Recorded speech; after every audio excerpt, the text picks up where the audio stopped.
Good evening. I'm sorry we started a little late. We had an Amsterdam problem with taxis, so excuse me.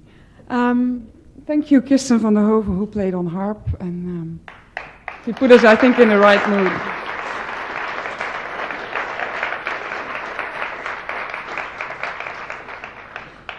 Welcome you all here in this, I think, beautiful 18th century concert hall for an evening with Edmund White. My name is Monique Knapen, and I am the director of the John Adams Institute. And I think, as most of you know, the John Adams Institute organizes monthly lectures with American writers and other speakers on various subjects. Although tonight's guest is a true American, he has nearly become a Frenchman, since he lived in Paris for more than 15 years. Thanks to this French link, the John Adams Institute worked closely together with Maison Descartes, the French Cultural Center here in Amsterdam. Where's Christophe?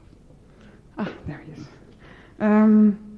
We invited Edmund together, and Mr. White, as I should address you, will also be speaking for Maison Descartes coming Saturday. I will tell you something more about it a little bit later. Edmund White was in 1997 already in our program, together with David Levitt. Tonight he's having his encore with his good friend, Diane Johnson. Miss Diane Johnson lives in Paris and has published, among others, the novels Le Mariage and Le Divorce, and I actually just heard that Le Divorce is going to be filmed by Merchant and Ivory coming of next January. And she also wrote the script of the film The Shining. She will very shortly introduce Edmund, and then after his talk, she will also have a discussion with him, and on a certain moment, she will invite you to come to one of those two microphones to ask some questions if you would like. Before giving Diane the floor, I would like to thank Christophe de Voogd from Maison Descartes, Marlise Simons, because you introduced Diane, and publishing house Atlas, who's here present too, Penguin Books, I was here too, and the Lira Fund, who, without all your help, we couldn't have made this possible. I think the evening will still end around 9:45 or something like that, and there will be no intermission, I'm afraid. At the end of the evening, both authors will sign books in this hall, and there will be drinks later on just outside. Well, thank you for now, and I hope you'll have a nice evening. Please switch off your telephones and don't smoke. And I would like to ask Diane to come forward. Thank you. Sorry?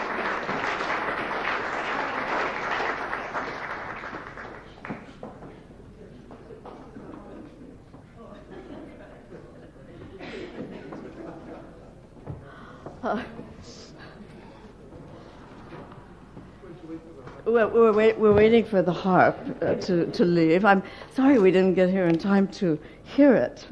It must have been particularly nice in this room.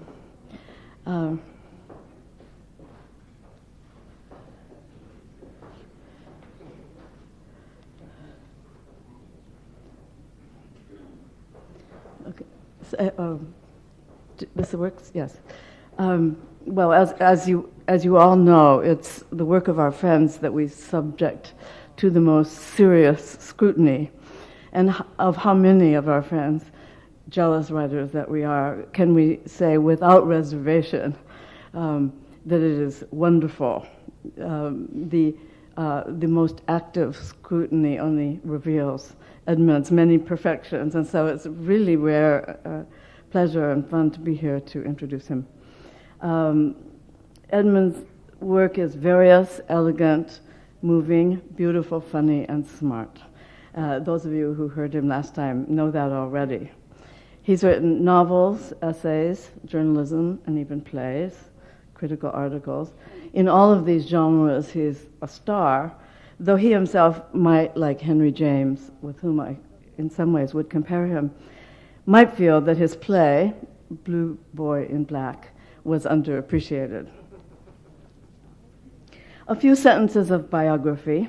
Edmund was born in 1940 in Cincinnati, which some of you may have visited, and therefore will know that it is accounted one of the prettier Midwestern American cities, but has, I believe, no cultural advantages. But except the gift for the future novelist of the rich sociology of a Midwestern town, and a parent who understood, and this is Edmund's, I'm quoting, everyone's pedigree and pretensions, the scope of their infidelities, and the true size of their bank accounts. A Midwestern upbringing is the perfect formation for the flaneur, the individual who strolls along looking at things without quite being a part of them, with the intellectual's interest in them and in their history, and the quality of detachment one finds in even his most impassioned work, a quality that marks the true man of letters. Edmund himself distinguished the flaneur from someone merely cruising by the fact that the flaneur seeks only the pleasure of circulation itself. The editor of his collected essays, a collection published under the title The Burning Library, wittily remarks that Ed's novels seem closer to the imaginative ethnography of the 19th century than to modern American fiction. In his books, he often plays the dandified Melville jumping ship and living among some mystifying but attractive tribe of strangely and barely clad natives. And I must say that is the spirit in which Edmund circulates among the Parisians. If not in Cincinnati, culture was to be found in books and at the University of Michigan, where he studied Chinese. University was followed by a stint as an editor at Time Life in New York, where he became involved in the gay literary and political movement of the late 60s, especially the famous Stonewall riots of 1969. I don't know if these are known about in Europe, but this was really the beginning of sort of gay activism in America. It was a moment when the police yet again were coming to sort of beat up and arrest homosexuals in places that they congregated, and the homosexuals rose up and rather fearsomely fought back, and were so invigorated by this that nothing has been the same since. With the arrival of AIDS in the early 1980s, a role in gay issues assumed an even more profound and formative dimensions for the activist and for the artist. He was now a spokesman for the gay community to the straight world and a leading figure within the community itself, writing such admired and to some shocking novels as A Boy's Own Story. Spokesman is not the same as apologist, and it is to the gay community he has addressed some of his most stringent reproofs. For instance, as early as 1977, saying, "Sexual permissiveness becomes a form of numbness, as rigidly codified as the old morality. Street cruising gave way to half-clothed quickies. What good is coming out of the 70s, I keep wondering." Though it was already 1977, not even he could foresee the bad that was still to come. With the coming of the AIDS epidemic, Edmund White faced a central dilemma and transcended it. It has rarely been an advantage for an artist to be born into political times he could not ignore. And perhaps artists are less able than others to ignore events around them, more apt to join causes they see as a moral duty. At the same time, political novels have rarely been the most memorable novels, if one speaks of political in the narrowest messianic or propagandistic sense. For in the broadest sense, all novels are political. In exchange for the vitality of a topical and temporal subject, the artist sometimes sacrifices the more deeply reflective explorations of society and himself that may have brought out the best in him. But Edmund White, in his novels, for instance, in the recent Farewell Symphony and most recently the deeply moving A Married Man, has transcended all the artistic dangers and achieves the universal ideal of meaningful generalization and personal statement. Gay writer is a frequent epithet, which he has pointed out is the same as sacrificing bestsellerdom and a certain kind of currency. So an epithet no more welcome, I would think, than woman writer. It can be limiting, but even White's overtly autobiographical novels, I mentioned A Boy's Own Story, and The Beautiful Room is Empty, his, I guess, second novel, which deal directly with homosexuality, transcend a narrow political focus, or rather, deploy the political to define his more universal concerns. He also has a scholarly side, which we saw in his wonderful and now standard biography of Jean Genet, and even in the new delightful little work, Le Flaneur, where he takes us through Paris, illuminating little corners with unknown facts, everywhere bringing his historian side and his interest in people to the fore, where lesser guides might focus on the lifeless aspects of architecture or monument. He tells us the things that we always wanted to know. What was the nature of Josephine Baker's charm, for example? I always wondered about that. Ed White, the moralist, comes through in his asperities. No historical character who has behaved badly will escape notice. For instance, he has resurrected the Count de Lauzun, to me unknown, who he tells us spent 10 years in prison for having dared to court Louis XIV's cousin, the Grand Mademoiselle, though they fought, this is a quote, fought so bitterly that they separated after 3 years. Lauzun gloried in bossing his wife around and would shout at her with more venom than ease of expression. "Granddaughter of Henri IV, pull off my boots." You must read for yourself his delightful account of the Hôtel de Lauzun, one of his 2 favorite museums in Paris, if only for Baudelaire's strictures on hashish. All this is not to mention that he is a wonderful cook and host, the most sought after of dinner guests, the wittiest raconteur, and the most generous friend. A true reply to the proposition, was it Milton who posed it or seemed to refute it, that you have to be a good person to be a great artist? So, I gave you Edmund White.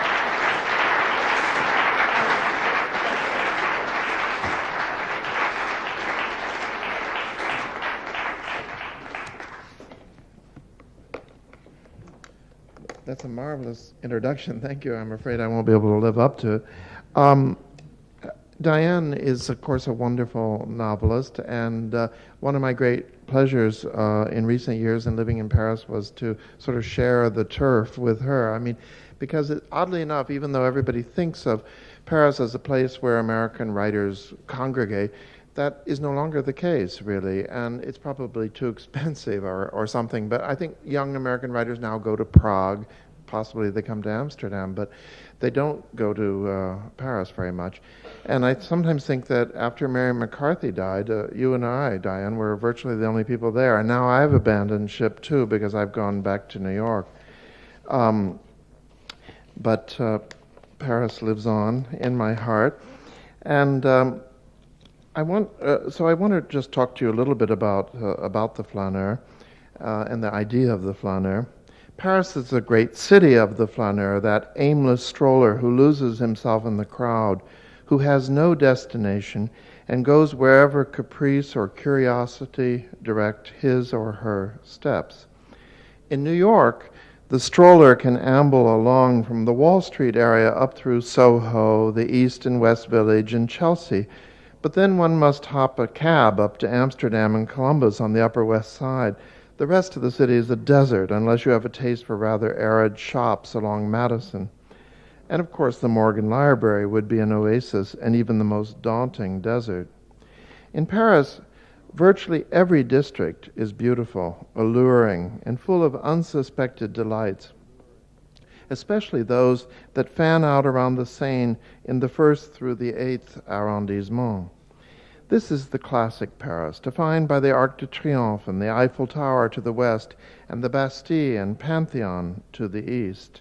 Everything within this magic parallelogram is worth visiting on foot, starting with the 2 river islands, the Ile de la Cité and the Ile Saint-Louis, and working one's way up the Boulevard Saint-Germain from the Ile Saint-Louis to the heart of Saint-Germain-des-Prés, with its trio of famous establishments, the Lip restaurant and the twin cafes, the Flore and the Deux Magots.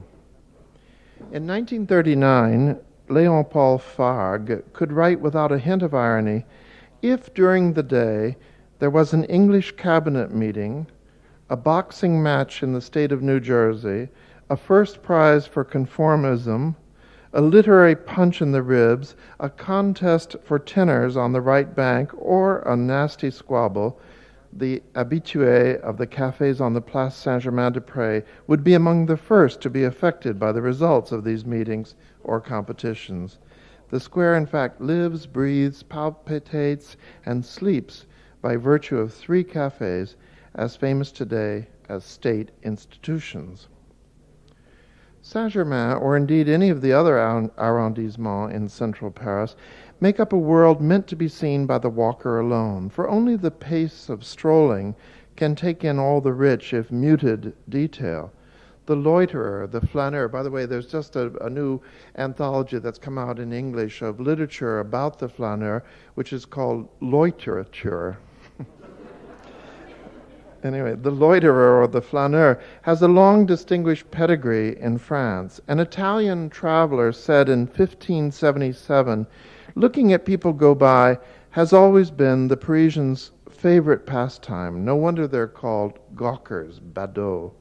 A few years before the Revolution, a writer named Louis-Sébastien Mercier wandered the streets of Paris taking notes on the cries of strolling vendors, studying boutiques, and watching the 101 crafts of the great city being practiced in a massive work called The Picture of Paris, Le Tableau de Paris, in 12 volumes, published from 1781 to 1789. Mercier argued for wider streets with sidewalks and latrines and called for an improvement in the desperate lot of the poor.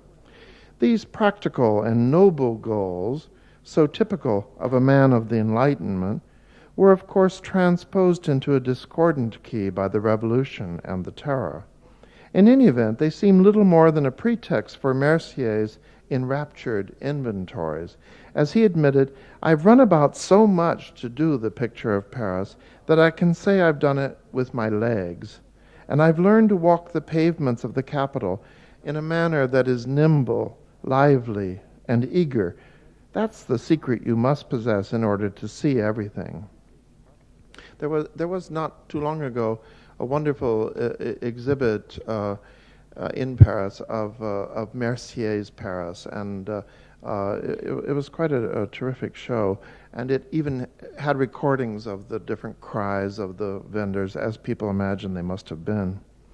As an observant flaneur, Mercier studied the habits of the city's 30,000 prostitutes, its multitudinous beggars, and the 6,000 children abandoned every year, its soldiers and police. He wasn't particularly insightful into contemporary history, because he did say, the police seemed suited to subjugate forever the outbreak in any serious uprising. Mind you, we were right on the eve of the revolution when he wrote that. He studied its washerwomen and greengrocers, as well as that ubiquitous figure, the décrotteur, the man who scraped boots clean after a tramp through the muddy, filthy streets. He readies you to put in an appearance at the houses of ladies and gentlemen, for you can get away with a slightly worn jacket, a cheap shirt, or clothes that have been taken in, but you mustn't arrive with dirty boots, not even if you're a poet. Like a true flaneur, Mercier found his research, disorganized and fragmented as it might be, endlessly absorbing. As he put it, I haven't been bored once since I started writing books. If I've bored my readers, may they forgive me, since I myself have been hugely amused. In the 19th century, the consummate Parisian flaneur was Baudelaire.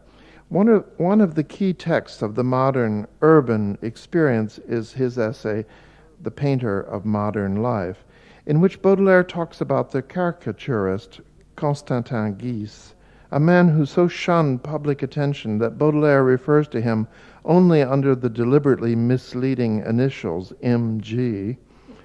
Baudelaire extols the modern artist who immerses himself in the bath of the crowd, gathers impressions and jots them down only when he returns to his studio. For him, a foray into the cityscape is always undirected, even purposeless, a passive surrender to the flux of the innumerable and surprising streets. Speaking of the flaneur, Baudelaire writes, "The crowd is his domain, as the air is that of the bird of the sea, of the bird, or the sea of the fish. His passion and creed is to wed the crowd." For the perfect flaneur, for the passionate observer, it's an immense pleasure to take up residence in multiplicity, in whatever is seething, moving, evanescent, and infinite. You're not at home, but you feel at home everywhere. You see everyone, you're at the center of everything, yet you remain hidden from everybody. These are just a few of the minor pleasures of those independent, passionate, impartial minds whom language can only awkwardly define. The observer is a prince who, wearing a disguise, takes pleasure everywhere. The amateur of life enters into the crowd as into an immense reservoir of electricity. Baudelaire goes on to compare the flaneur to a mirror as huge as the crowd, or to a kaleidoscope outfitted with a consciousness that at every shake of the tube copies the configuration of multifarious life and the graceful movement of all its elements. More than any other city, Paris is constructed to tempt someone out for an aimless saunter, to walk on just another 100 yards and then another. Though I must say, today I found Amsterdam to be a similar city. Although the metro is the fastest, most efficient, and silent one in the world, with stops that are never more than a 5 minutes walk from any destination, nevertheless, the flaneur finds himself lured on by the steeple looming over the next block of houses, by the toy shop on the next corner, the row of antique stores, the shady little square. August Strindberg, the 19th century Swedish playwright, wandered the Paris streets half mad and entirely hungry, constantly hallucinating as he read all the flotsam and jetsam of the cityscape as signs and portents.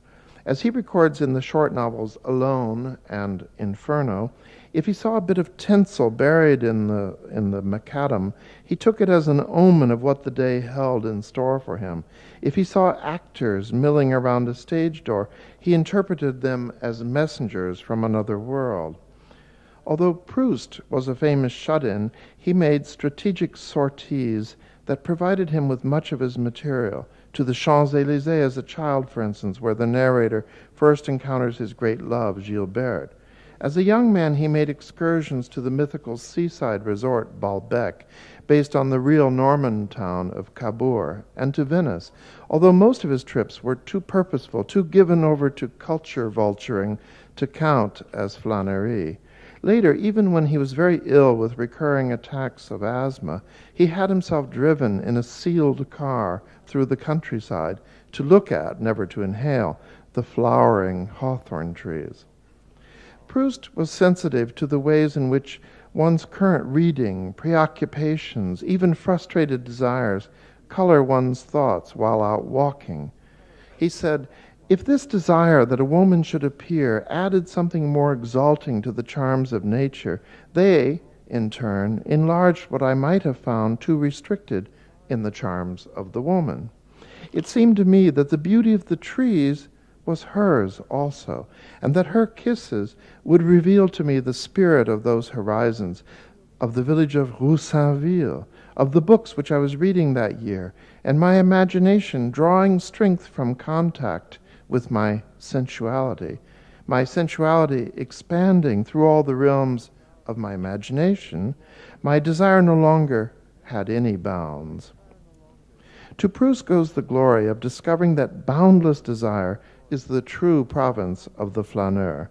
Erotic temptations of the city, of unknown men and women, seems confirmed by Proust's dictum, the possibility of pleasure may be a beginning of beauty. Proust did wander the streets of Paris, and he became an expert in all the different cries of vendors, which he faithfully records. He was also more often than not stalking a society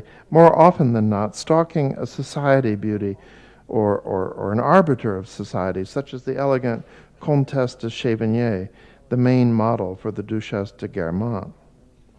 Working people and all those gainfully employed, including housewives, don't have time to be flaneur. They don't have time for idle strolling. The class of flânerie is composed of students from the Latin Quarter, artists and rentiers, that part of the bourgeoisie that lives off its investments, or foreigners at loose ends, or sociologists with the alibi that they are studying the city. Though, as Proust would have pointed out, involuntary discoveries, born out of indolence, are the only ones that in the end are fruitful and original. I think indolence is, as you know, Keats, the great English poet, wrote an ode to indolence. And I remember one time our friend, the composer Ned Rorem, was with another writer, Francine de Plexus Gray, and she is one of these real determined culture vultures, and she was on the beach with him, and she was listening to a tape of Shakespeare's sonnets, which she was trying to memorize, while doing sit-ups.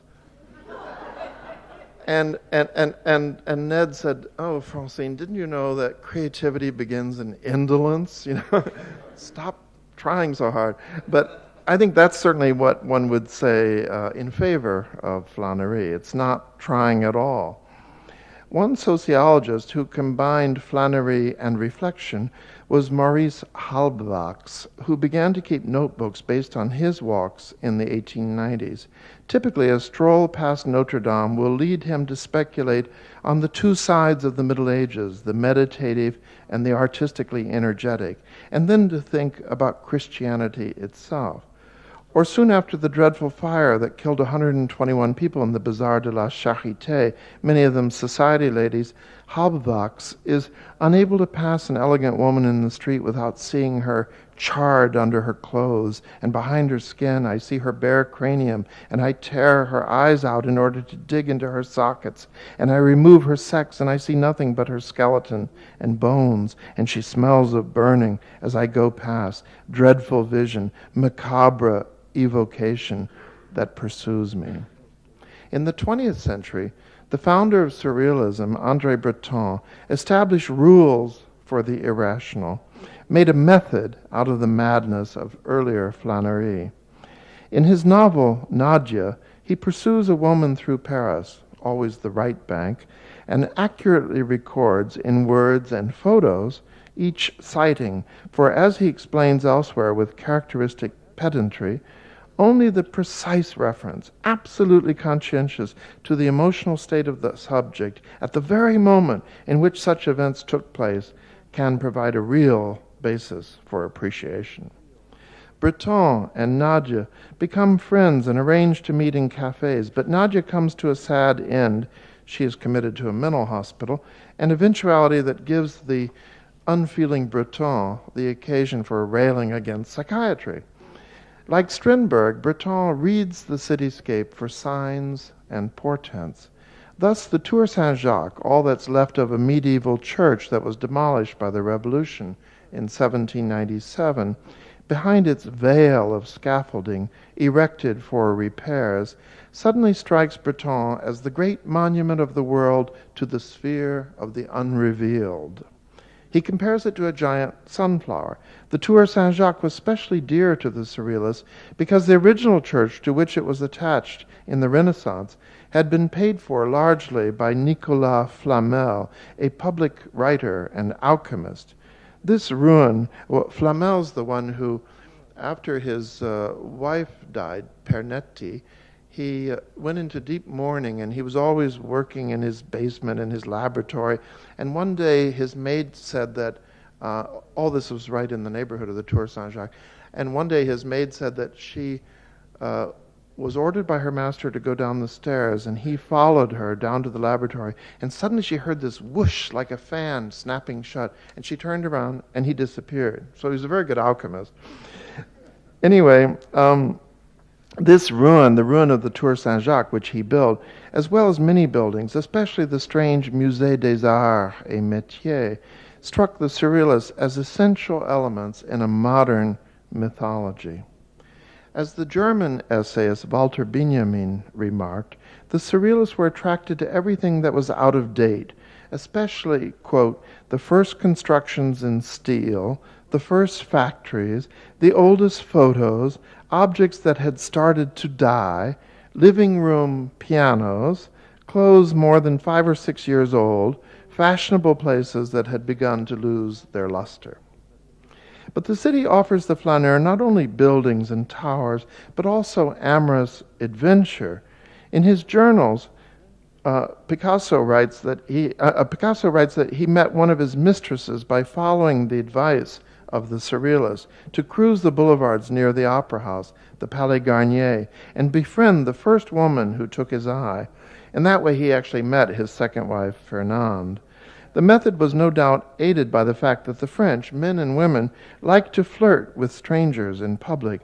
Whereas the word cruise is part of the gay vocabulary in English, its French equivalent, draguer, is also heterosexual. Straight people cruise one another in Paris. Unlike Americans who feel menaced or insulted by lingering looks on the street, French women and men consider la séduction to be one of the arts of living, and an amorous glance their natural due. When I lived for several months in the United States with a young French man and woman who were there for the first time, they were puzzled and hurt by the end of their first week by the lack of attention they were receiving. Maybe Americans don't like our looks, they said. I had to explain to them that American-style feminism had retrained men not to ogle women, but that more significantly, Americans consider the sidewalk an anonymous backstage space, whereas for the French, it is the stage itself. An American office worker on the way to work will not worry about her appearance. She'll change out of her gym shoes into her heels only when she enters her office, whereas a French woman will feel that the instant she hits the streets, she's on stage. Clothes, hair, and makeup must be impeccable. The French are sometimes excessively concerned about the impression they're making. A mother will spend half an hour picking lint off her daughter's navy blue suit before they leave the house and set off for Mass. A mother will hiss at her little boy in the train, "Don't speak so loudly, you're drawing attention to yourself." But the French would never be guilty of American public braying or the unconscious way that Americans put their shoes up on the train seat opposite them. I mean, I think one of the things you feel about Americans, I do at least, when I see them in public, is that they're sort of totally in their own dream world. They don't think about the impression they're making. And maybe when I lived in France, I became excessively concerned about that. But certainly it's two different aspects of public behavior. The last of the great literary flaneurs was Walter Benjamin. In a 1929 essay he wrote, "The flaneur is the creation of Paris. The wonder is that it was not Rome, but perhaps in Rome, even dreaming is forced to move along streets that are too well paved. And isn't the city too full of temples, enclosed squares, and national shrines to be able to enter undivided into the dreams of the passer-by, along with every paving stone, every shop sign, every flight of steps, and every gateway? The great reminiscences, the historical frissons, these are all so much junk to the flaneur, who's happy to leave them to the tourist.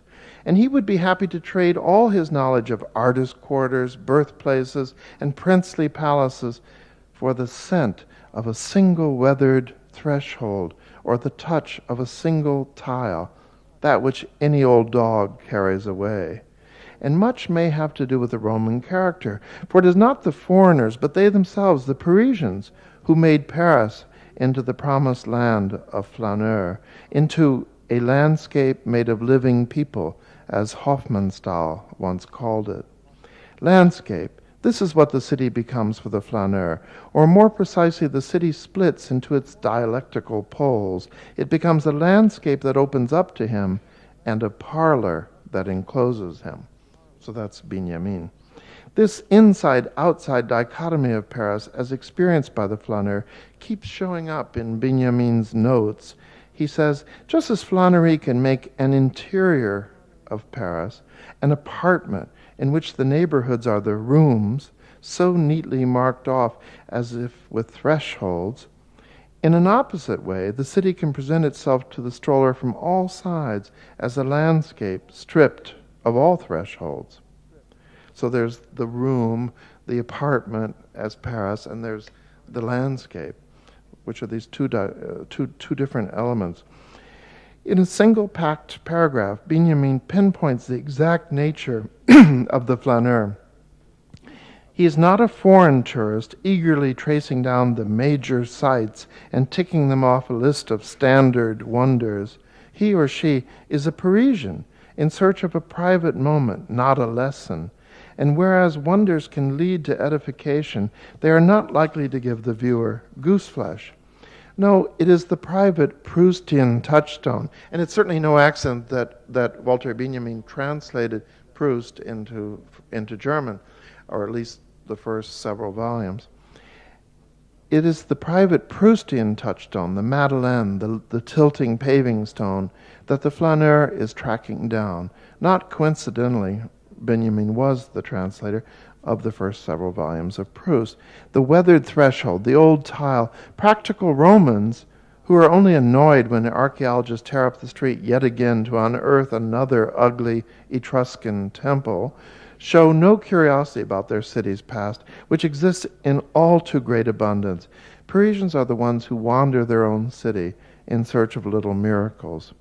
The flaneur is by definition someone endowed with enormous leisure, someone who can take off for a morning or afternoon for undirected ambling, since a specific goal or a close rationing of time is antithetical to the true spirit of the flaneur. An excess of the work ethic or a driving desire to see everything and meet everyone of recognized value inhibits the browsing, cruising ambition to wed the crowd. Americans are particularly ill-suited to be flaneurs. They're good at following books outlining architectural tours of Montparnasse or at visiting scenic spots outside Paris, the Désert de Retz, which is a weird collection of follies, for instance, or the gardens of Hermonville, which we visited. But they are always driven by the urge toward self-improvement. Typically, Emerson's friend, the American thinker and historian Margaret Fuller, wrote Emerson in November 1846 that she had just 2 weeks in Paris, but that she had already attended lectures at the French Academy, visited all the picture galleries and the Chamber of Deputies, and met Georges Sand, and heard a short concert by Madame Sand's tubercular lover, Chopin, and met Poland's leading poet and revolutionary, Adam Mickiewicz, who had advised her to frequent the Society of Italians in order to get over her feelings of being ugly. She followed his advice and married a much younger Italian aristocrat. Typically, despite all this activity, Margaret Fuller complains to Emerson that she knows she's scanted Paris and only touched the glass over the picture. At the turn of the century, the scientific flaneur, which is a contradiction in terms since flânerie is supposed to be purposeless and not at all scientific, but the scientific flaneur was Eugène Atget, an obsessed photographer who was determined to document every corner of Paris before it disappeared under the assault of modern improvements. He had been born in 1857 near Bordeaux, and as a young man he'd been a sailor, an actor, a painter. Penniless but driven, Atget carried his tripod, his view camera, and glass plates, which were all terribly heavy, everywhere with him, shooting all the monuments, but also the fading advertisements painted on a wall, the dolls in a shop window, the rain-slick cobbled street, the door knocker, the quay, the stairwell, even the grain of the wood steps. I'm sure that's what Walter Benjamin had in mind. He photographed the Grand Salon of the Austrian embassy, but also street vendors hawking baskets and the humble horse-drawn fiacre waiting for a customer. He wore his voluminous cape everywhere, carrying his heavy equipment in hands that had been badly scarred and burned by developing solutions. As he traveled beyond Paris too, all the way out to the empty, eerie gardens of Versailles and the grounds of Saint-Cloud, the palace northeast of Paris that the Communards had burned down in 1870.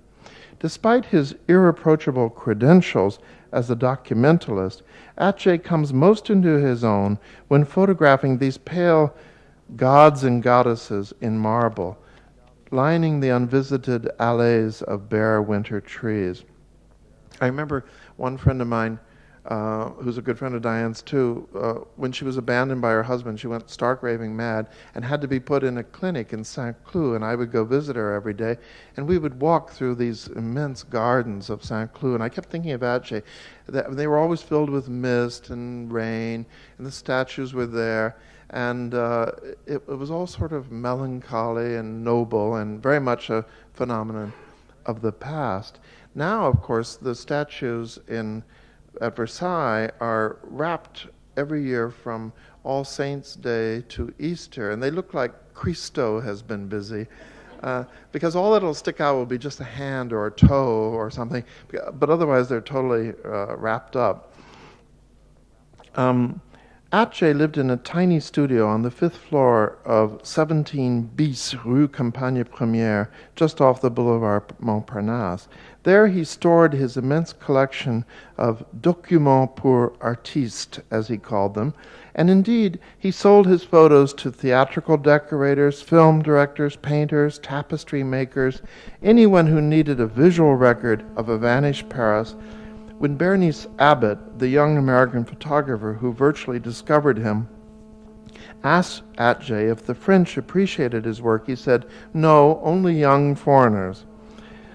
André Calmette, Atget's oldest friend, told Miss Abbott just after Atget died, "For 20 years he lived on milk, bread, and bits of sugar. Nobody, nothing could convince him that these were not the only useful nourishment. All other food was dangerous poison to him. In art and in hygiene, he was absolute. He had very personal ideas on everything, which he imposed with extraordinary violence.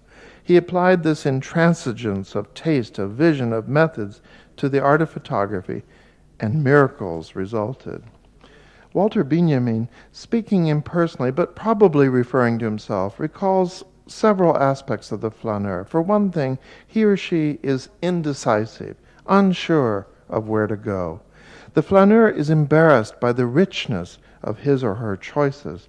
As Benjamin puts it, just as waiting seems to be the true state of the immobile contemplative, doubt seems to be that of the flaneur. Frequently the flaneur is tired, having forgotten to eat, despite the myriad cafes inviting him or her to come in, relax, and partake of a drink or a snack. Benjamin says, like an ascetic animal, he roams through unknown neighborhoods until he collapses, totally exhausted, in the foreign, cold room that awaits him. In my first years in Paris, I felt a shyness about going into cafes where I wasn't known, a timidity peculiar, admittedly, in a man already in his 40s. I preferred to wander the streets in the constant drizzle. London has the bad reputation, but Paris weather is no better. The whole city, at least intramuros, can be walked from one end to the other in a single evening. Perhaps its superficial uniformity, the broad avenues, the endlessly repeating benches and lamps stamped from the identical mold, the unvarying metal grates ringing the bases of the trees, perhaps this uniformity promotes the dreamlike insubstantiality of Paris and contributes to the impression of a landscape stripped of thresholds. Without barriers, I found myself gliding along from one area to another. Later, after I'd lived there for a long time, I knew that Parisians thought, oh, this arrondissement is very chic and that one's very tacky. But when I first moved there, they all looked great to me. I never could understand these distinctions that French people made, and I acquired them only much, much later. At first, when I had to depend on my own observations alone, Paris impressed me as a seamless unity in which, by American standards, everything was well tended, built to last, and at once cold.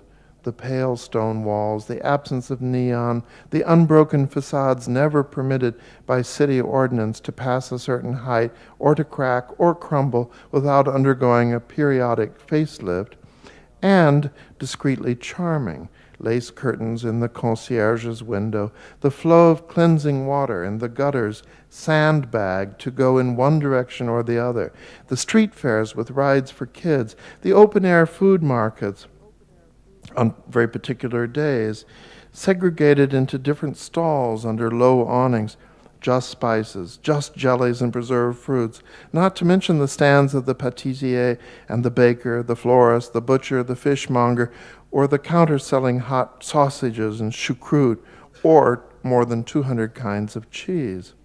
The water in the gutter reminds me of something the great American poet John Ashbery once said in discussing the peculiar unaccountability of artistic influence. I found my poetry being more influenced by the sight of clear water flowing in the street gutters where it is diverted or dammed by burlap sandbags moved about by workmen than it was by the French poetry I was learning to read at the time. Imagine dying and being grateful that you'd gone to heaven until one day, or one century, it dawned on you that your main mood was melancholy, although you were constantly convinced that happiness lay just around the next corner. That's something like living in Paris for years, even decades. It's a mild hell, so comfortable that it resembles heaven. The French have such an attractive civilization, dedicated to calm pleasures and general tolerance, and their taste in every domain is so sharp, so sure, that the foreigner, especially someone from chaotic, confused America, is quickly seduced into believing that if he can only become a Parisian, he will at last master the art of living. Paris intimidates its visitors when it doesn't infuriate them, but behind both sentiments is the sneaking suspicion that maybe the French have got it right, that they have located the juste milieu, and that their particular blend of artistic modishness and cultural conservatism, of welfare statism and intense individualism, of clear-eyed realism and sappy romanticism, that all these proportions are wise, time-tested, and as indisputable as they are subtle. If so, then why is the Flaneur so lonely, so sad? Why is there such an elegiac feeling hanging over this city, with the gilded cupola gleaming above the emperor's tomb, and the foaming wild horses prancing out of a sea of verdigris on the roof of the Grand Palais, with the geometric tidiness of its glass pyramid, Arch of Triumph, under moss-laden chains? Thank you.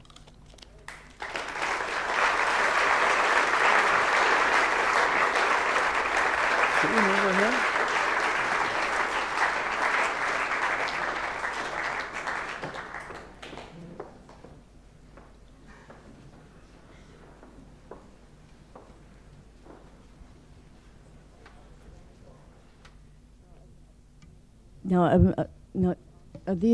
Are these on? They are. Yeah. Someone was. I was recently reading about national differences, and someone pointed out that the English have a pathological fear of being electrocuted. I don't know if others have noticed this, but I have a great mic fright. Maybe that's an American thing. I have to say, in fact, that these Dutch microphones work better than any, they don't ping or fight back or anything. In this wonderfully evocative appreciation of Paris, it seems almost irreverent to remind you that you have gone back to New York. Yes. And I wonder if you might talk a little about what the flaneur, the difference in the flaneur's daily habits in these two very different cities. Well, I don't know. I mean, in Paris, I did really feel like a flaneur in the sense that I would spend hours and hours every day just wandering around, going to the bouquiniste, stopping by shops, and so on. Whereas I feel like my life is so much more scheduled and disciplined in New York, and I don't even know why, because I don't get anything more done. But it just seems to me like everybody in New York works so hard that you feel guilty if you're not doing the same thing. And people love to talk about how much they work in New York, and it's very high prestige to be exhausted in New York. Whereas I think in Paris, people oftentimes do work hard, but they sort of toss it off very lightly. Yes, I think it's considered slightly vulgar to admit that you're working in Paris, but the writer perhaps is always authorized to waste a lot of time, and when someone seems to reproach the writer, he can say, but I am working. Yes, I'm thinking. Yeah. Yeah. Roland Barthes is very funny about that in the Mythologie. He talks about how, the mythology, at least, is that the writer is always at work. So when you show the writer on vacation, obviously he's not really on vacation the way an ordinary mortal would be. He's taking notes, And I think that it's true that is part of the mythology of the writer, which I've banked on quite a bit in my life. Yes.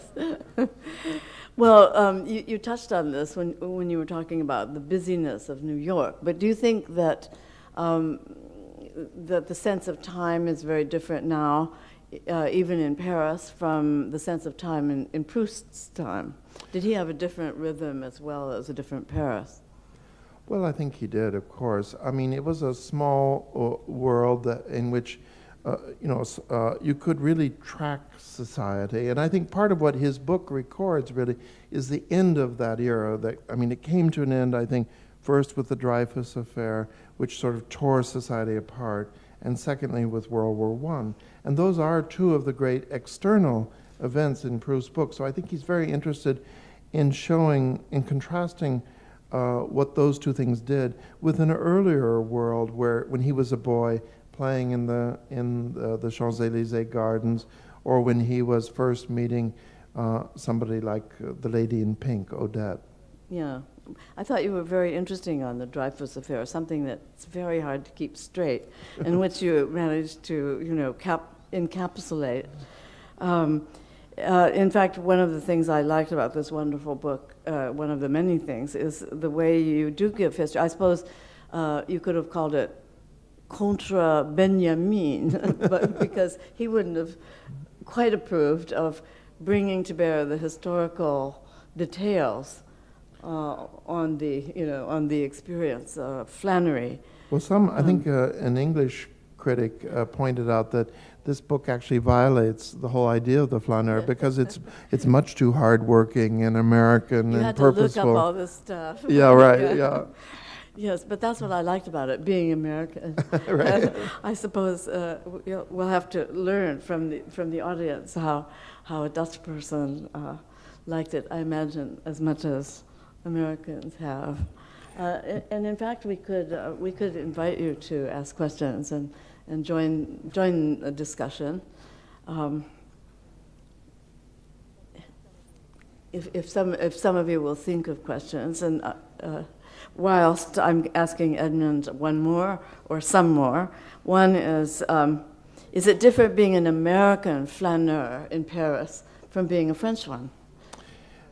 Yes, I think so. I think that if you're really a foreigner, almost everything is fascinating about the new country, if you like it at all. If you are there because you're in love with France, then every tiny thing will fascinate you, and you'll notice it and be sort of enthralled by it in a way that I think a French person isn't. I can remember the first time a non-Parisian French person asked me for directions, and I was able to give them. That's such a thrill. That is a thrill. But then when they hear you speaking with an American accent, they back away mistrustfully. Yeah. Or at least that's what I've Or they have always a funny smile on their face, like, so they say, made a terrible mistake. Fine, Yeah, right. Yeah. I say, no, I know where it is. I'll tell you how to get there. And I'll say, I may never be a Frenchman, but I am a Parisian. Yeah. Well, I suppose that looked at the other way, from the Parisian point of view, is the American flaneur treated differently? Well, I think that they think you're rich, for one thing. Yeah. So they always, like if you go to a butcher shop, they bring forth the most important crown roast. So I mean, that's sort of one of the in my case, undeserved aspects of popularity, of being popular as an American. But I think the French are very pleased when people learn their language and are obviously admiring of their culture. I mean, one of the things that did strike me as a big cultural difference is that almost every American intellectual or artist laughs at his own country. Ordinary American people, as you all know from looking at CNN, are wildly patriotic, but and always talking about, God bless America, but intellectuals just routinely make fun of that in America. Yeah. And so I assumed when I first arrived in France in 1983 that French intellectuals would be the same, that they would also laugh at France the way we do it. No, not at all. And I found they were very, very patriotic. And I can remember once saying, "Oh, I really like Badois," to Gilles Barbadet, who was a great friend of ours. And Gilles lit up like a Christmas tree and said, "Oh, so you like our French waters?" And I thought, no American would ever say, "Oh, No, you like do our..." you like our Calistoga? And there was this kind of chauvinism down to the tiniest detail that I found rather touching, really. It is, yes. I know when the events of September 11th happened, we were in Paris, and other Americans kind of tended to congregate to talk about it, and so in some mood of solidarity. But nobody quite dared say what everyone was thinking is, yes, of course, we deserve it, and everyone, is saying that, and yes, they're quite right, but are we really that bad? It was the first chink in the constant anti-Americanism of the American intellectual thought. Yeah, that's right. Definitely. It did awake a kind of patriotism, It did, even in even our stony hearts. Yeah. Yes. Well, please do join in, but you don't need, if you don't want to walk up to the microphone. I don't know if that's a deterrent to. It would be for me. So.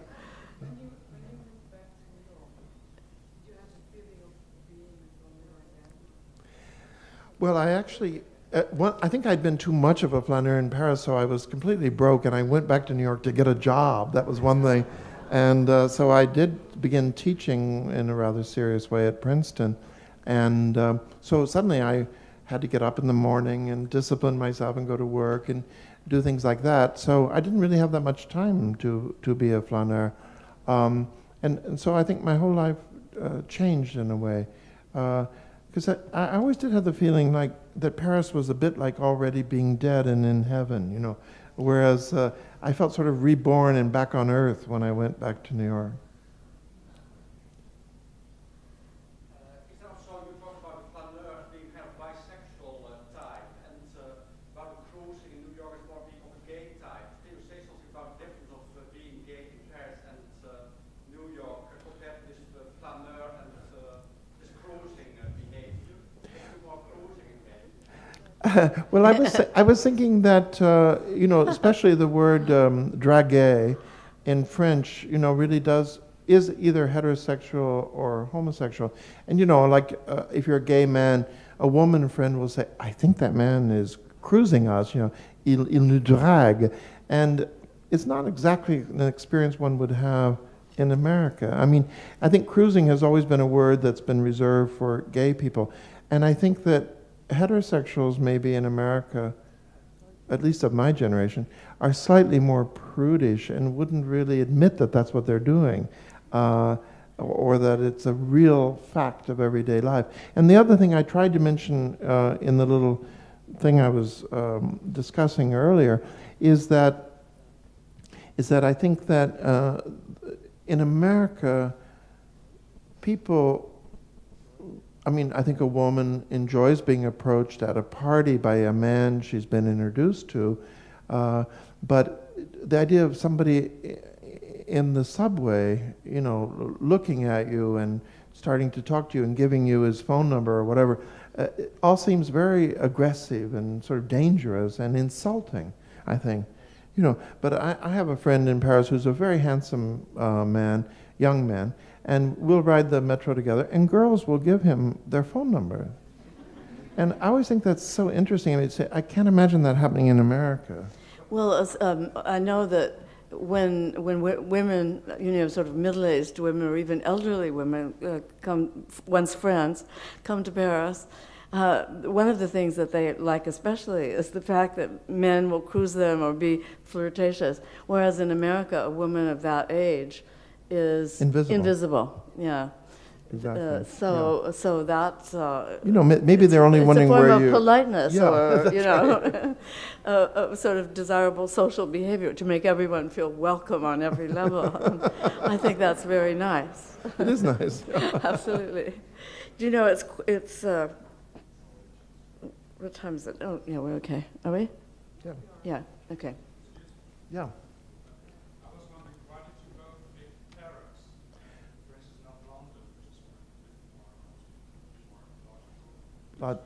Because the language, yeah.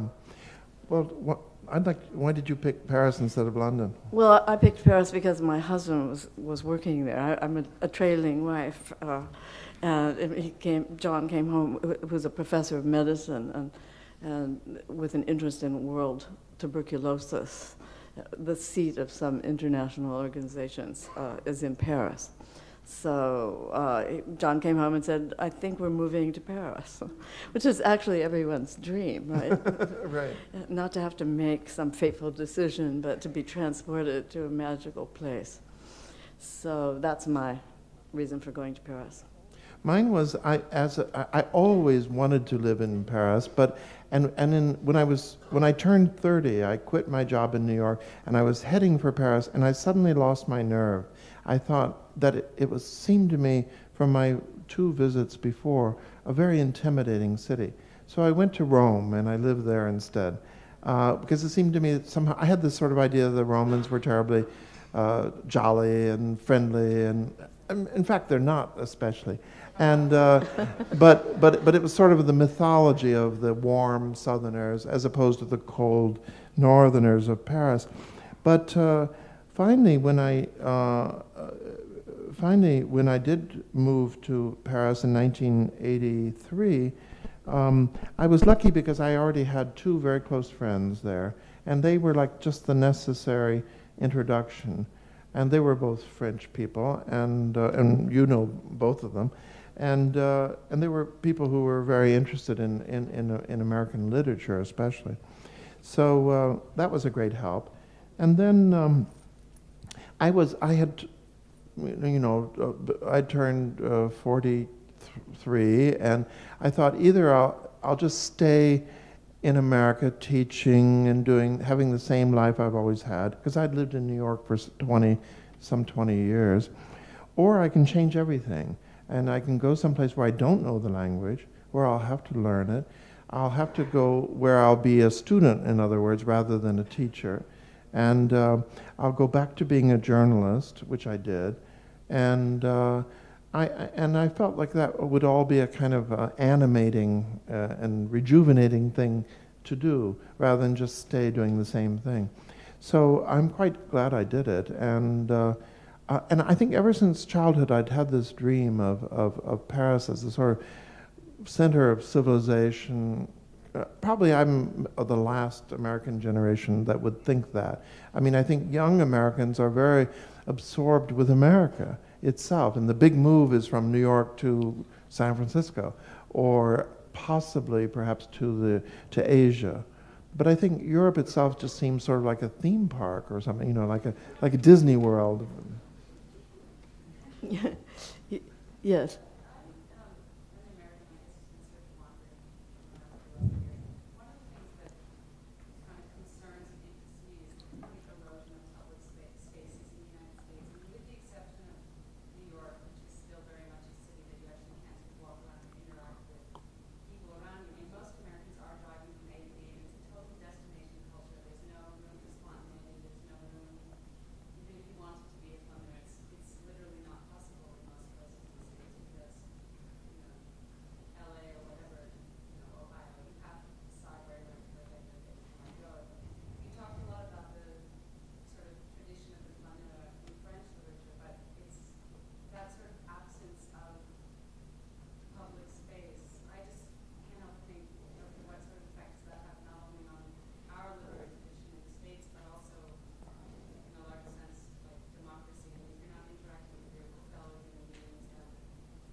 No, I think that's a very interesting point. I think part of the distinction in America is between cities that were built before the invention of the car and those that were built after. So that a city like San Francisco, even though it's on the West Coast, is a great city for the flaneur and for pedestrian life and public space.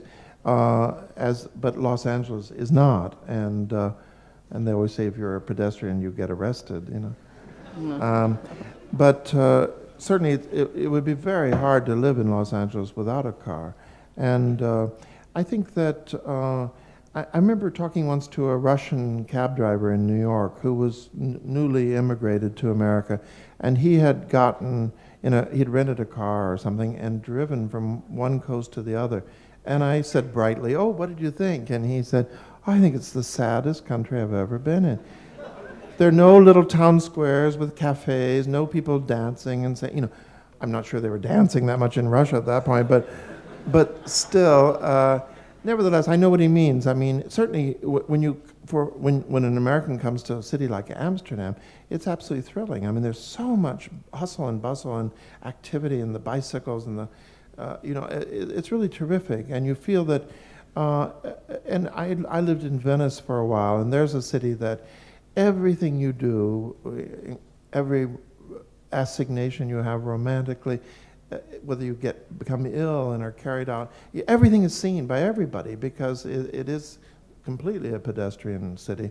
And so, your life is really led in public. And that has its disadvantages and its advantages, but I would say the advantages outweigh the disadvantages. Yeah, I can't think of any disadvantages, actually, and it does seem that the automobile has ruined America. And what is too bad is that nobody points this out. I mean, get me started on the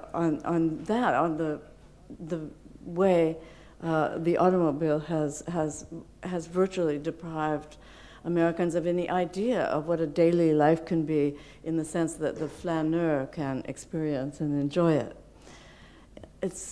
I don't see any hope that it's going to get better either.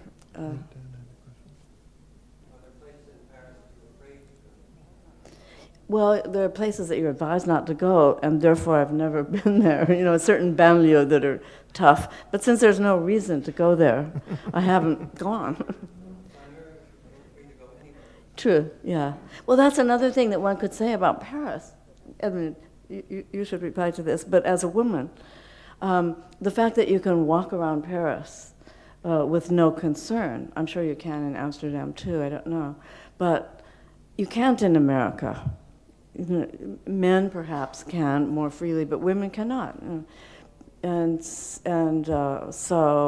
that's one of the freedoms that one discovers in a European city like Paris. Yeah, I agree completely. I remember when I first moved to Paris, I lived on the Ile Saint-Louis, and my best friend from high school had come with me, and she lived in the Marais, but maybe a 20-minute walk away. And, she'd leave, we'd have dinner, and we'd part, and she'd go home, and I'd go home. And she said it was just amazing for her to be able to walk through the city streets and not be afraid. And you could never do that in New York, especially in the 70s and early 80s. They say it's better now. It's a little better now, yeah. But I mean, it used to be that you not only would have the taxi driver drive you to your door, but wait until you actually were through the door, because something could happen between the taxi and the door. Yeah, yeah, and in San Francisco too, which is where we live some of the year. Yeah. I just wanted to ask you, is the sadness that Flaneur feels, does that stem from the fact of being alone, because it is such a solitary pursuit, and does maybe growing up gay in a place like Cincinnati give you a sense of being alone that allows you to be more easily in Flaneur? Well, that's very interesting. I mean, I don't really know. I know that's the sort of weird passage that I was reading about the sadness of the flaneur, and I actually put it in not quite understanding it myself. Maybe you've given me a clue there of what the answer might be. I mean, I certainly think that that growing up gay in the 1950s in the Midwest in America did make one feel like a double agent.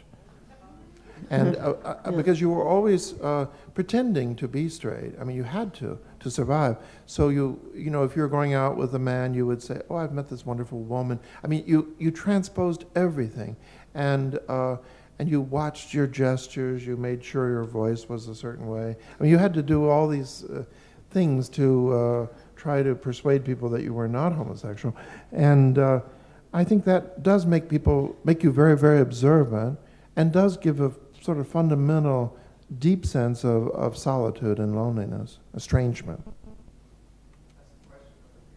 Yeah. Oh, sorry.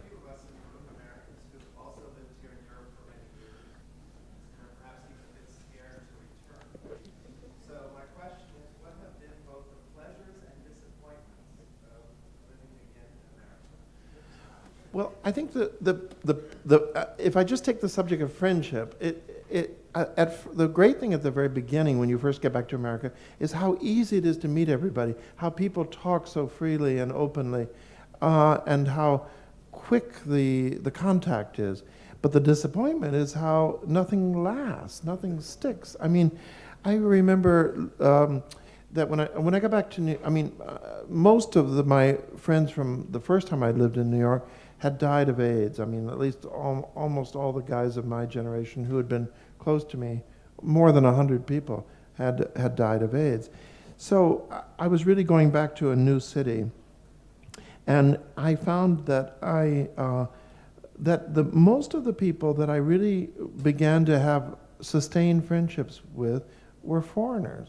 I mean, other writers oftentimes, like Peter Carey, who's an Australian, and Kaz Phillips or Carol Phillips, who's a black English writer who lives, they all live in New York, but oftentimes I would sit around and think, gee, these are my best friends, and not one of them is an American, Well, that's interesting. Yeah.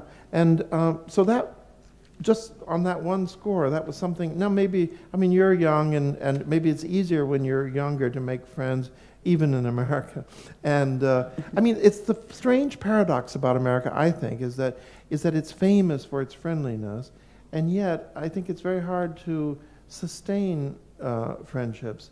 And I think it's partly, like in France, one of the things that amazed me when I first moved there was I went to a gym, and I remember I met this French girl, and we would always talk, and I loved her because she would speak so slowly. I could actually understand her. She had a very precise way, a kind of didactic way of speaking. And other French friends of mine would say, why do you like her? She's such a bore. And I'd say, I can understand her. I'm so grateful. But I remember once seeing her with a girl that I'd seen her with dozens of times, and I said, oh, I saw your friend. She's not my friend. Elle n'est pas une amie. C'est une copine, And this distinction between, copinage and l'amitié is a very important one, I think, in France, just like the distinction between the tu and the vous is very, very important in French. And it's not like Italian, because in Italian, the minute you can say somebody's first name, you then say tu instead of lei. But it's not the same thing in France. You can be really close to somebody. I remember my landlady introduced me to this other 85-year-old woman and they had been best friends all of their lives, and they still wooed each other. And certain married couples do. So it's a very interesting problem, but certainly the French are very aware of all these gradations of companionship and friendship, but it's partly because real friendship is sacred to them, and I think that maybe it would be in America, somebody you met yesterday, you say, oh, he's a friend of mine, Yeah. But what does that mean? Yeah. So anyway, it's a sort of rhetorical, honorific that doesn't mean much. It doesn't mean much. No. Yes. In your book, you write about the French literature, and you say the French don't make any qualifications such as gay literature or Arab literature. Can you explain it a bit more? Well, I think it goes back to the basic idea of, did you all hear that question? The question was, I mentioned in my book that the French seldom will accept a distinction like gay literature, women's literature, black literature, and so on. And why is that? And I think first of all, I think it's fairly true. I remember once I was interviewed by a magazine in France, and they said, are you a gay writer? And I said, yes. And they said, you're the first gay writer that we've ever interviewed who said yes to that question. And I said, well, that's strange. And but I think that the truth is that France, at the time of the French Revolution, discovered one of the greatest principles, progressive principles in the world, which was universalism.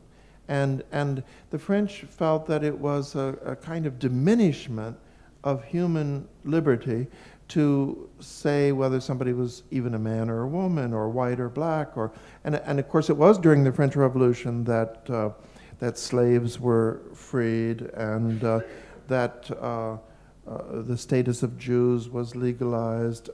And women, seemed to get certain kind of recognition they had never had. So I think that it had immense benefits at that point.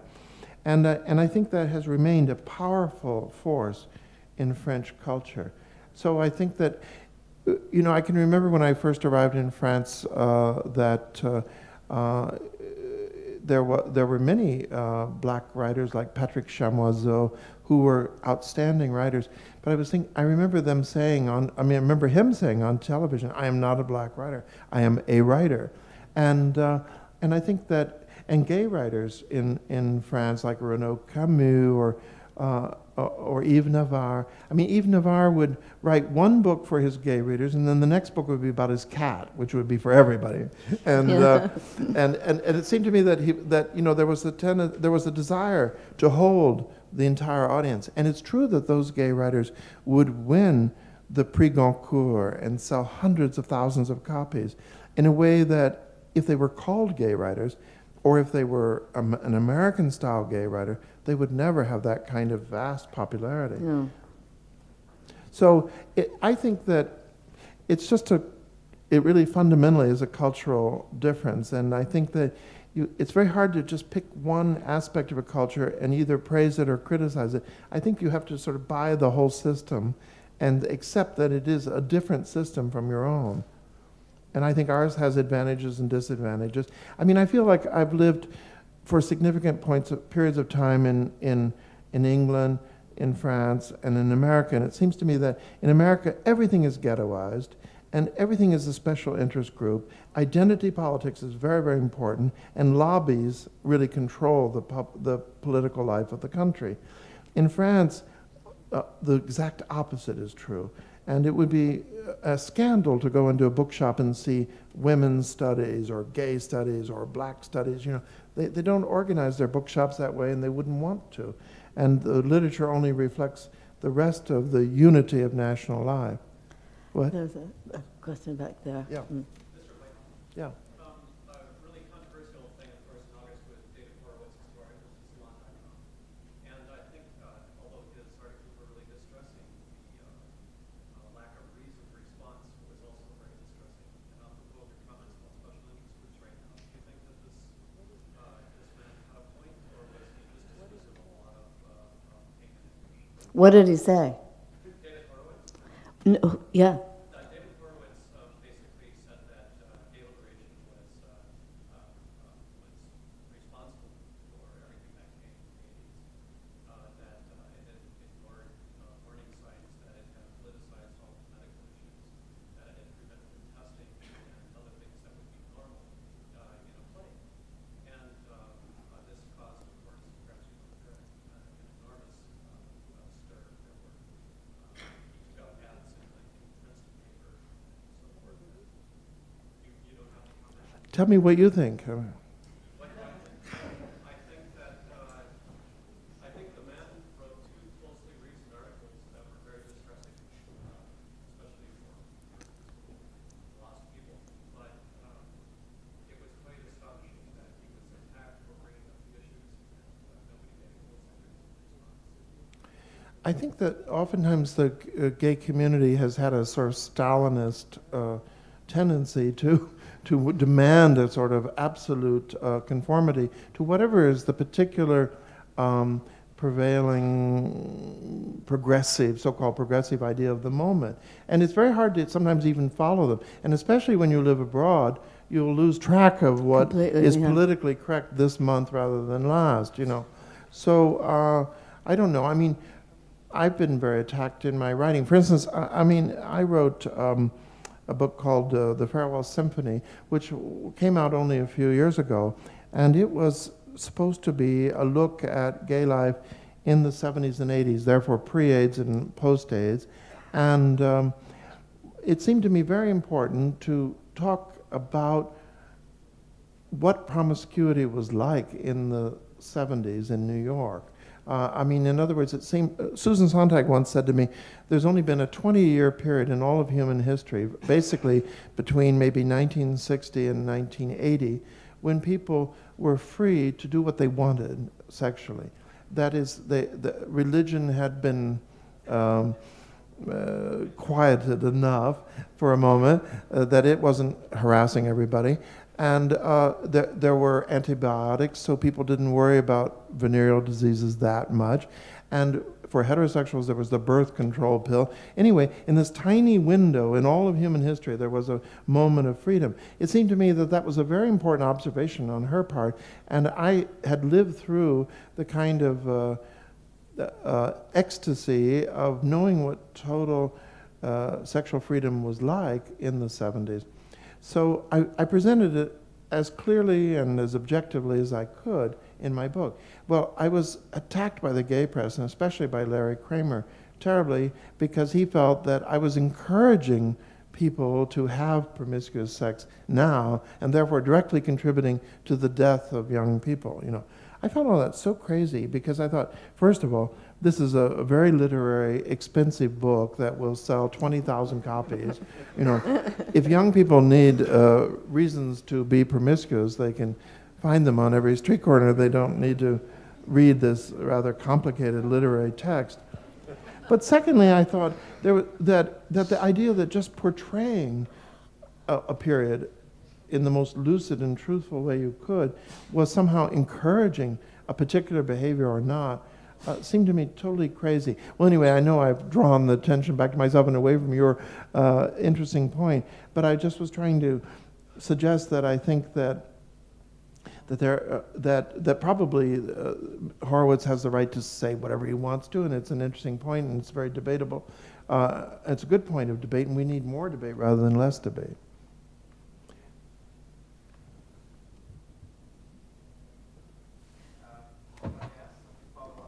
Sure. You mentioned Susan Sontag. What do you think of the attacks on her among Americans, what she said about the September 11th?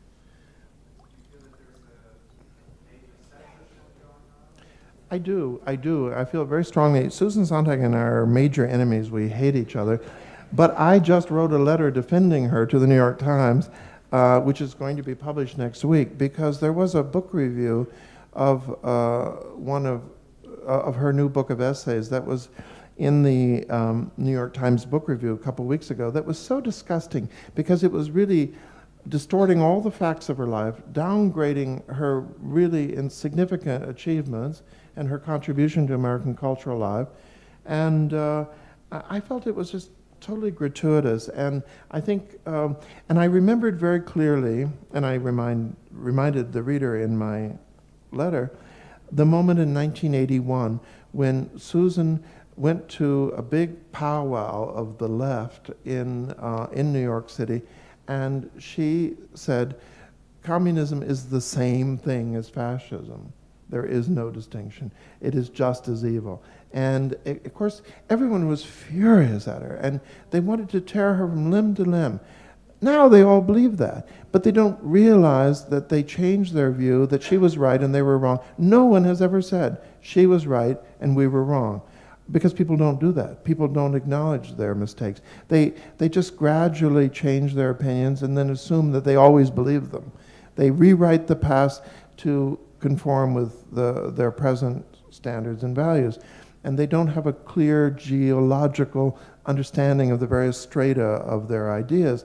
Well, anyway, I do, and I was very clear about what she did and the stand she took, which was so brave, and she did it because she was influenced by Joseph Brodsky to do it, and she had herself been a fervent leftist, like everybody in the 60s and 70s, and she was big enough to be able to admit she was wrong, and I think in the same way the position she took in the New Yorker not long ago it's something everybody was outraged by now, and in a year they'll all believe, and nobody will remember that they changed their views and that they once attacked her, and I don't know.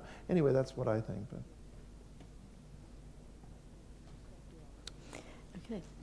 Yeah, thank you all very much. Thank you, Edmund. Thank you, Diane. Thank you, Monique.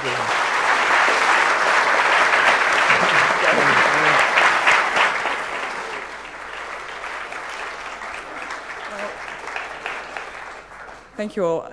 In a minute I will let you go. There are some people leaving. But first of all, I would like to thank Edmund White and Diane Johnson for talking about your work, and especially Edmund talking about the Flaneur. I think I would like to be one in Paris. As I said before, Mr. White will be speaking on Saturday at 3 o'clock on Maison Descartes, and he will speak in French. And he will not talk about Le Flaneur, but about Proust. Those of you who wish to have books signed, it can be done here, and there will be drinks at the bar outside. And just before you are allowed to leave, I want to draw your attention to our next lecture, which will be on the 29th of November, with Larry Ziedentop, and he will talk about the European Union. It's a totally different subject. For a complete update on our events, you can pick up an update somewhere outside, and you can also pick up a brochure and maybe become a donor of our institute, and we would be very, very grateful. Thanks for your attention. Thanks, everybody. Thanks, Edmund and Diane.